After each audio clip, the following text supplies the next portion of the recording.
৭ বছর পর বাড়ি ফিরছে খান বংশের বড় ছেলে সাজ্জাদুল খান আবির। বাড়ি ফিরছে বললে ভুল হবে, বিদেশ থেকে দেশে ফিরছে আবির। এই ৭ বছরে খান বাড়িতে ঘটে গেছে অনেক ঘটনা, যার সাথে সশরীরে যুক্ত নেই আবির, তবে আন্তিকভাবে প্রতিটা ঘটনার সাথে জড়িয়ে আছে সে। আবিরের বাবা চাচা ৩ জন। আবিরের বাবা সবার বড়, নাম আলী আহমদ খান। তানবীরের বাবা মেজো, নাম মোজাম্মেল খান। ছোট চাচুর নাম ইকবাল খান। আবির তার বাবা মায়ের একমাত্র ছেলে। মেজো চাচা মানে মোজাম্মেল খানের এক ছেলে এক মেয়ে। ছেলের নাম তানবীর খান, মেয়ের নাম মাহাদিবা খান মেঘ।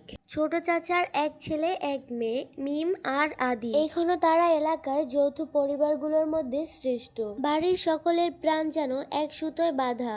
এই ৫ ভাই বোনের মধ্যে আবির সবার চোখের মণি। আবিরের জন্মের পর তার বাবা মা দ্বিতীয় সন্তান নেওয়ার চিন্তা করেনি। এইচএসসি পর্যন্ত সে বাড়িতেই ছিল, সবার চোখের মণি। আবিরের চাঞ্চলে মেতে থাকতো খান বাড়ি। আচমকা যেন পরিবেশটা পাল্টে গিয়েছিল। ১৮ বছর বয়সে আবিরের হঠাৎ করেই স্কলারশিপে বিদেশে পড়তে যাওয়া। বাড়ির সকলের সাথে শারীরিকভাবে যেমন দূরত্ব বেড়েছিল, তেমনি দূরত্ব বেড়েছিল মানসিকতার। ৭ বছর পূর্বের আবিরের সাথে বর্তমান আবিরের আকাশ পাতাল পার্থক্য।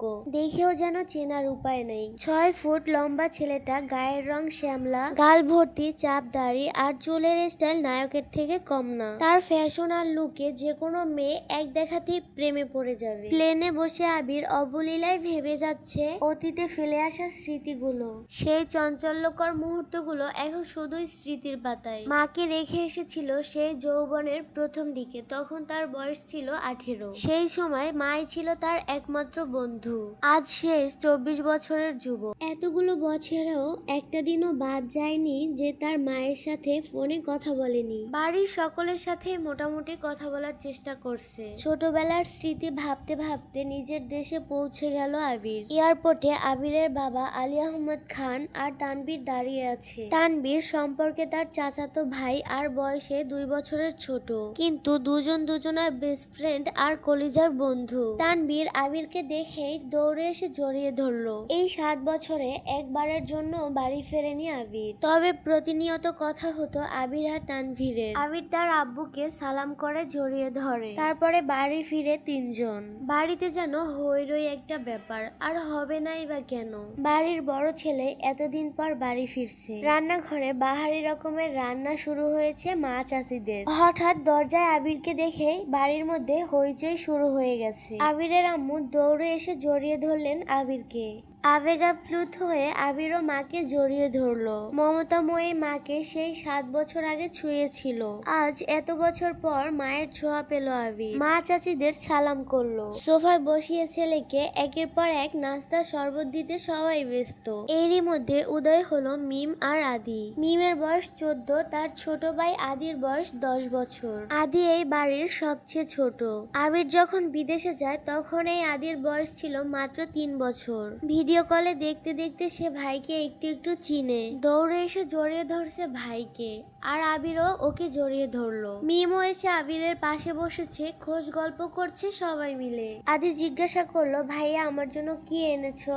আবির যেই না উঠতে যাবে মা চাচিরা উঠতে দিচ্ছে না। আগে শরবত খাবি, তারপরে উঠবি। আবির তানবীরের দিকে তাকিয়ে বলতেছে, এই লাগেজটা নিয়ে আয় তো। তানবীর একটা লাগেজ টান দিতে যাবে, আবির আচমকা বসা থেকে দাঁড়িয়ে ওইটাতে ছুবি না। তানবীর সহ বাড়ির সকলেই যেন অবাক হয়ে গেল। আবির আবার ঠান্ডা ভাবে বলল, পাশের লাগেজটা নিয়ে আয়। তানবীরও তার কথা মতো লাগেজ নিয়ে আসলো। লাগেজ খুলে যে যার মতো জিজ্ঞাসা করতেছে, এটা কার ওটা কার। আবির শরবত খেতে খেতে উত্তর দিচ্ছে। আদির জন্য বিদেশি দামি দামি খেলনা, মিমের জন্য ড্রেস, কসমেটিক্স বক্স, মা চাচিদের জন্য অনেক অনেক গিফট, তানভীরের জন্য মোবাইল, ল্যাপটপ আর অন্যান্য গিফট। আলাদা একটা ল্যাপটপ আছে। মিম জিজ্ঞাসা করলো, ভাইয়া ওইটা কি তোমার ল্যাপটপ? আবির বলল, না এটা মেঘের। মেঘের মা হালিমা খান বলতেছে, মেঘের জন্য আবার ল্যাপটপের কি দরকার বাবা? আবির বলল, মেঘের তো এইচএসসি পরীক্ষা শেষ, সামনে এডমিশন টেস্ট আছে, অনেক কিছু জানার বা পড়ার দরকার আছে। মোবাইল দেখে পড়ার থেকে ল্যাপটপে সুবিধা হবে, তাই নিয়ে আসলাম। মিম বলল, আমার জন্য একটা নিয়ে আসতে। আবির অবলীলায় উত্তর দেয়, তোর ১৮ বছর হলে তোকেও কিনে দিব, চিন্তা করিস না। মিম তো খুশিতে গদগদ হয়ে গেল আর বলে, ধন্যবাদ ভাইয়া। বাড়ির হইচই শুনে ঘর থেকে বের বের হলো ছোট চাচা ইকবাল খান। আবির চাচ্চুকে দেখেই সালাম করতে যায়। চাচ্চু বাধা দিয়ে জড়িয়ে ধরেন ভাতিজাকে। ইকবাল খান বাড়ির সকলের দিকে এক পলক তাকিয়ে বললেন, এতদিনে বাড়িটা পরিপূর্ণ হলো। ইকবাল খানের জন্য আনা উপহার আবির নিজের হাতেই চাচ্চুকে দিল। বাকিদের জিনিসগুলো একটা একটা করে দিল আবির। মেজো চাচ্চু মানে মুজাম্মেল খান বাসায় নেই, তাই ওনার জন্য আনা গিফট যত্ন করে রেখে দিল আবির। লাগেজে পড়ে আছে একটা বক্স যেটা র্যাপিং পেপারে পেঁচানো আর একটা শপিং ব্যাগ। আদি জিজ্ঞাসা করলো, ভাইয়া এটা কার? আবির ল্যাপটপের পাশে ওই বক্স আর শপিং ব্যাগটা রেখে বলল, এগুলো মেঘকে দিয়ে দিও, আমি রুমে যাচ্ছি। ইকবাল খান সবার দিকে এক পলক তাকিয়ে জিজ্ঞাসা করলো, মেঘ কোথায়? হালিমা খান উত্তরে বলল, ও তো কোচিং এ গেছে, কিন্তু এতক্ষণে তো চলে আসার কথা। আবির দুটো লাকিজ নিয়ে উঠতে চাচ্ছিল, হঠাৎ পিছনে ফিরে মায়ের দিকে তাকিয়ে প্রশ্ন করলো, মা আমি কোন রুমে থাকবো? ছেলের এমন প্রশ্নের জন্য মা মালিহা খান হতভম্ব হয়ে পড়লেন। তৎক্ষণাৎ স্বাভাবিক হয়ে বললেন, তোর রুম তোরই আছে, আর সকালে পরিষ্কার করা হয়েছে। আবির কোনো কথা না বলে দুই লাকিজ নিয়ে উঠতে শুরু করলো। তানভীর এগিয়ে আসে, দাও আমি নিয়ে যাচ্ছি। আবির একটা লাগেজ তানভীরের দিকে দেয়, আর একটা লাগেজ নিজে সযত্ন সহকারে উঠতে শুরু করলো। তৎক্ষণাৎ বাড়ির দরজার সামনে এসে উপস্থিত হয় এই বাড়ির বড় মেয়ে মাহদিবা খান মেঘ। মিম মেঘকে দেখে এসে দৌড়ে বলে, আপু আবির ভাইয়া এসেছে।